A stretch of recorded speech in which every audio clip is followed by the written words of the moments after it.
नमस्कार. आज आपण एका अशा कथेच्या खोलात जाणार आहोत जी नुसती रहस्यमयी नाही तर अंगावर अक्षरशः काटा आणणारी आहे. या सादरीकरणामध्ये आपण रामूचे धर्मसंकट आणि चांदीची पेटी या थरारक कथेचा मागोवा घेणार आहोत. सुरुवातीपासूनच या कथेत एक प्रकारचा विलक्षण तणाव आणि गूढता भरलेली आहे. आपण इथे फक्त एक गोष्ट ऐकणार नाही आहोत तर एका माणसाच्या मानसिक कसोटीचा आणि त्याच्या श्रद्धेचा अत्यंत खडतर प्रवास उलगडणार आहोत. चला तर मग या अंधाऱ्या आणि रहस्यमय प्रवासाला सुरुवात करूया. फक्त विचार करा, मागे वळून पाहू नकोस. हे नुसते एक साधं वाक्य नाहीये बरं का. हा या पूर्ण कथेचा मुख्य कणा आहे. हा एकच मुद्दा आपल्याला स्पष्टपणे राखून देतो की या एका छोट्याशा वाक्यात किती भयानक मानसिक ओझे दडलेले आहे. कोणत्याही रहस्यमय कथेत काही नियम असतातच, पण इथे हा एकुलता एक नियम रामूच्या अस्तित्वाची सर्वात मोठी परीक्षा घेणारा ठरणार आहे. या शब्दांमधला ताण आणि गांभीर्य जरा जाणवून बघा. चला तर मग ह्या प्रवासाच्या पहिल्या टप्प्याकडे वळूया. सुवर्ण चावी आणि लोखंडी दार. आता डोळ्यांसमोर चित्र आणा. रामू खाली वाकतो आणि ती चमकणारी वस्तू उचलतो. त्याचे हात भीतीने अक्षरशः थरथरतायत. ती एक जुनी सोन्यासारखी चमकणारी चावी असते आणि त्यावर स्वामींचे पवित्र चिन्ह कोरलेले असते. एका निर्मनुष्य आणि अंधाऱ्या मंदिरात अशी रहस्यमय चावी मिळणे, साहजिकच रामूच्या मनात प्रश्नांचे मोठे वादळ उठले असणार की ही चावी इथे आलीच कशी, आणि सर्वात महत्त्वाचे म्हणजे ह्या चावीने आता नेमकं कोणतं दार उघडणार आहे. हा घटनाक्रम अगदी नीट समजून घेऊया. सगळ्यात आधी ते चमकणारी चावी हाती लागते. त्यानंतर अचानक त्या भयान शांत मंदिरात एक अत्यंत गंभीर आवाज घुमतो.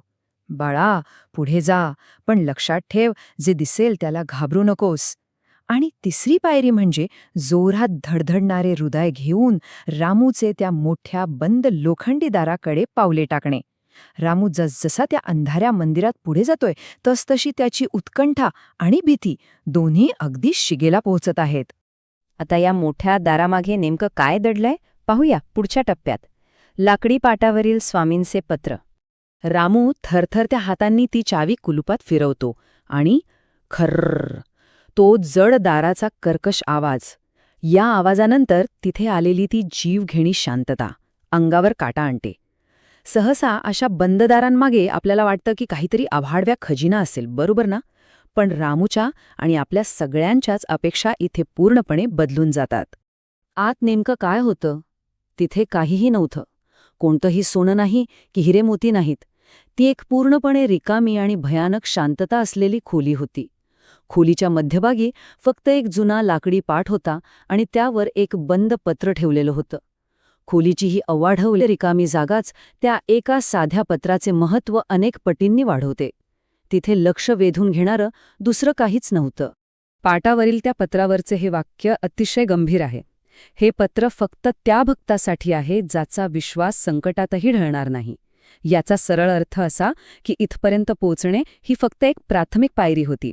खरी परीक्षा तर आता सुरू होणार आहे. हे वाक्य प्रस्थापित करते की ही केवळ एक शारीरिक धाडसाची नाही तर श्रद्धेची आणि विश्वासाची अत्यंत कठीण कसोटी आहे.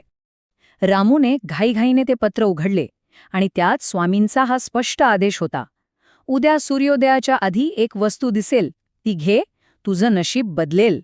पण एक गोष्ट लक्षात ठेव, मागे वळून पाहू नकोस. सूचना अगदी थेट आणि स्पष्ट आहे, पण त्यासोबत दिलेला तो अंतिम इशारा, मागे वळून पाहू नकोस, हा हवेत एखाद्या धोक्याच्या घंटेसारखा सतत रेंगाळत राहतो. आणि इथूनच सुरू होते खऱ्या परीक्षेची वेळ. वळूया पुढच्या भागाकडे. पहाट आणि ती भयान विहीर. ही तीच मंदिरामागची जुनी विहीर आहे. गावात या विहिरीबद्दल अनेक भयंकर गोष्टी आणि अफवा सांगितल्या जायच्या. रात्री तिथे विचित्र आणि भीतीदायक आवाज येतात अशी गावकऱ्यांची ठाम समजूत होती. हे सगळं पार्श्वभूमीवर जाणून घेतल्यावरच आपल्याला समजते की रामूने पहाटेच्या अंधारात अशा जागी जाण्याचं धाडस करणं हे खरोखरच त्याच्या धैर्याची सर्वात मोठी कसोटी पाहणारे होते. साहजिकच रामू रात्रभर जागाच राहिला. त्याच्या डोळ्यात झोप नव्हती, फक्त तो आदेश घुमत होता. पहाट होताच तो त्या विहिरीकडे गेला. त्याने स्वतःला सावरले आणि धीर करून त्या अंधाऱ्या पाण्यात डोकावले. आणि काय आश्चर्य, खाली पाण्यात खरंच काहीतरी चमकत होते. दोरीच्या साहाय्याने खाली हात घालून ती वस्तू बाहेर काढताना रामूची मनस्थिती, त्याची अवस्था आणि ती कमालीची धाकधूक आपण ह्या कृतींमधून सहज अनुभवू शकतो. आणि शेवटी ती वस्तू त्याच्या हातात येते. ती म्हणजे ही छोटीशी चांदीची पेटी, अंधाऱ्या पाण्यातून बाहेर आलेली ती लखलखीत पेटी. हा रामूच्या विजयाचा क्षण होता. त्याला वाटले की त्याने सर्व संकटांवर मात केली आणि परीक्षा पार केली. पण इथूनच तर खरा खेळ सुरू होतो. वळूया कथेच्या शेवटच्या आणि सर्वात धक्कादायक टप्प्याकडे. अंतिम परीक्षा, रामूचे धर्मसंकट. जशी त्याने ती पेटी हातात घेतली तसा अचानक त्याच्या मागून कोणीतरी अतिशय जोरात आणि आर्ततेने ओरडलं, "रामू, मागे बघू नकोस!" आणि यातील सर्वात काळजाचा ठोका चुकवणारी गोष्ट म्हणजे तो ओरडणारा आवाज दुसऱ्या कोणाचा नसून त्याच्या स्वतःच्या आईचा होता. एका बाजूला विजय मिळालाय आणि त्याच क्षणी सर्वात जवळच्या व्यक्तीचा असा टाहो ऐकू येतोय. रामूचं मन सुन्न झाले. आई इथे एवढ्या सकाळी कशी आली? आता विचार करा, हा केवढा भयंकर मानसिक चक्रव्यूह आहे जिथे रामू अडकला आहे. एका बाजूला आहे स्वामींचा कठोर आदेश, मागे वळून पाहू नकोस. जर त्याने मागे पाहिले तर त्याचा विश्वास तुटेल आणि कदाचित सर्व काही नष्ट होईल. आणि उजवीकडे आहे त्याच्या आईचा जीव. जर त्याने मागे पाहिले नाही आणि त्याची आई खरोखर मृत्यूच्या संकटात असेल तर? हे एक असं मानसिक कोंडीच्या धर्मसंकट आहे ज्यातून सुटणं अशक्य वाटते. ही निव्वळ एका वस्तूची परीक्षा उरलेली नाहीये आता. तर या सगळ्या प्रवासाच्या शेवटी हेच मोठे प्रश्न आपल्यासमोर उभे राहतात. रामू काय करेल? तो श्रद्धेपोटी स्वामींचा आदेश पाळेल की प्रेमापोटी आपल्या आईसाठी मागे वळून पाहिल? आणि या सगळ्या भयावह गोंधळात त्या चांदीच्या पेटीत नेमकं काय दडलंय? हे असे प्रश्न आहेत जे माणसाला विचार करायला भाग पाडतात.